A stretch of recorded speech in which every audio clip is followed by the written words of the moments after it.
gotten their own part of the money, 2 billion naira, of which the first tranche is being given out today.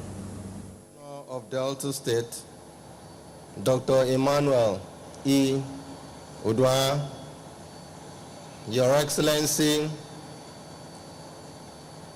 the wife of the governor, Mrs. Uduaghan, the deputy governor, the speaker and members of the State House of Assembly, honorable members of the State Executive Council, traditional rulers here present, members of the senior management of the Central Bank of Nigeria, participating financial institutions, members of the press, distinguished ladies and gentlemen.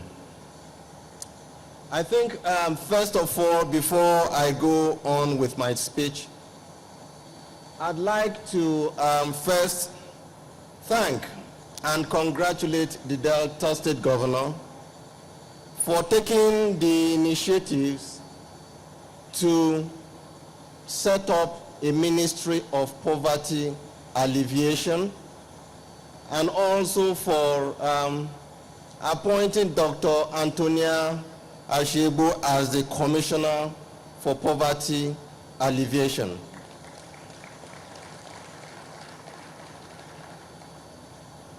I feel happy because it is no mean feat to just say you set up a ministry that is meant primarily to alleviate poverty, to alleviate our people from poverty into prosperity.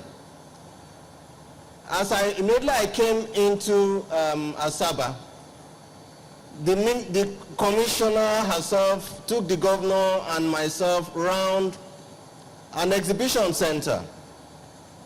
At the centers that we visited over 45 of those centers. And I took note of some of the things that were being produced by the people that we saw. Traditional textile makers. We saw NYSC people producing different types of goods. Plantain flour makers. Pepper soup spices. Poultry farmers. People who are baking bread. Groundnut oil, people who produce groundnut oil. People who produce honey. People producing cold water starch. Insecticides. We saw the barbers. We saw the shoemakers and the shoe producers. We saw people who are physically challenged, using their creative abilities to support livelihood for themselves and their families. We saw people producing akara in front of their homes. We saw military people who have retired. We saw old people. We saw young men working hard to provide livelihood for themselves with the support of the Ministry of Poverty Alleviation in Delta State. They deserve a round of applause, please.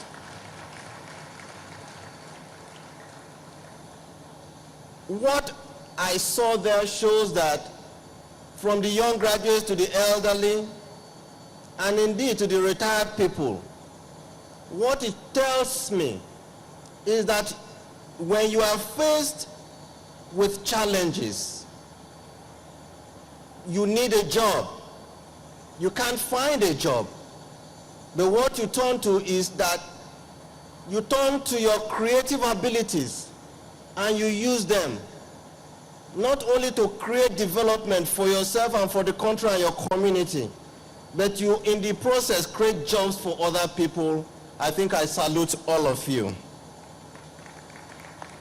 The Ministry of Poverty Alleviation has done precisely what we talked about.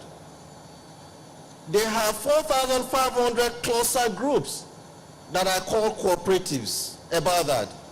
They are working with 28 microfinance banks. They are working with some banks, and I think I want to seize the opportunity to also encourage our deposit money banks to also join because it's an assignment that we all are responsible for. They've granted loans at 0%. They've granted some commercial loans at 15%, even introducing about 6% interest drawback. I salute you, Mr. Governor. Thank you very much for supporting our people. On behalf of the board and management of the Central Bank of Nigeria, let me begin by expressing our sincere gratitude to the governor, the government, and the good people of Delta State for inviting us to this very important event.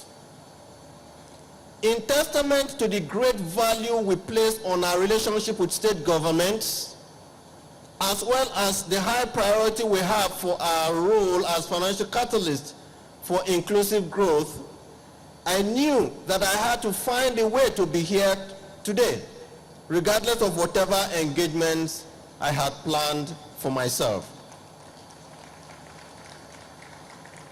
I am also looking forward to attending similar flag-offs in other states of the Federation once my schedule permits. As you may be aware, Your Excellency, micro, small, and medium-scale enterprises are recognized worldwide as a catalyst for rapid growth, job creation, and poverty reduction. In Nigeria, the latest survey indicates that we have 17.3 million MSMEs in operation. According to the same survey, one of the most commonly cited challenges these enterprises face is the cost and access to affordable finance. Some analysts have estimated that this financing gap stands at about 9.6 trillion naira.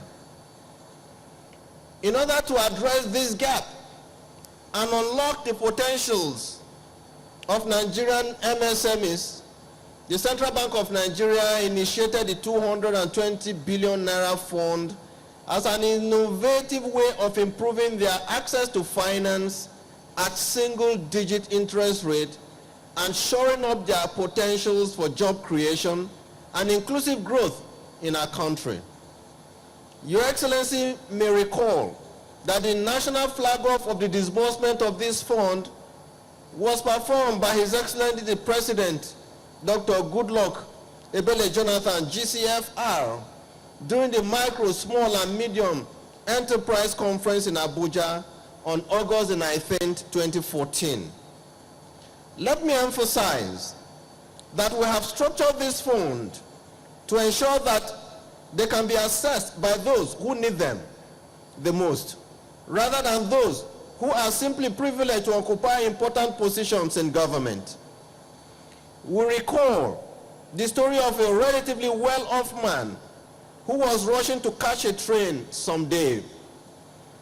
As he was about to step into the train, one of his sandals slipped off and landed down on the tracks that are usually maintained by poor Indian laborers. Instinctively, he tried to retrieve it, but was unable to do so since the train was just leaving the station. If you were in that situation, what will you do? Think about it, and I will tell you what this man did at the end of my remarks. While the micro loans are being administered through private or state-owned microfinance institutions, finance houses, and cooperative finance agencies, the small and medium enterprise loans are being disbursed and administered through our commercial banks. State governments are eligible to access up to 2 billion each for on-lending to successful beneficiaries through participating financial institutions in their states. Micro enterprises can access a maximum of 500,000 naira for a one-year tenure, while small and medium-scale enterprises can access a maximum of 5 million naira for up to 5 years. Loans under this fund would attract a maximum of 9% interest rate per annum. Your Excellency, this fund is directly in conformity with our resolve to create a professional and people-oriented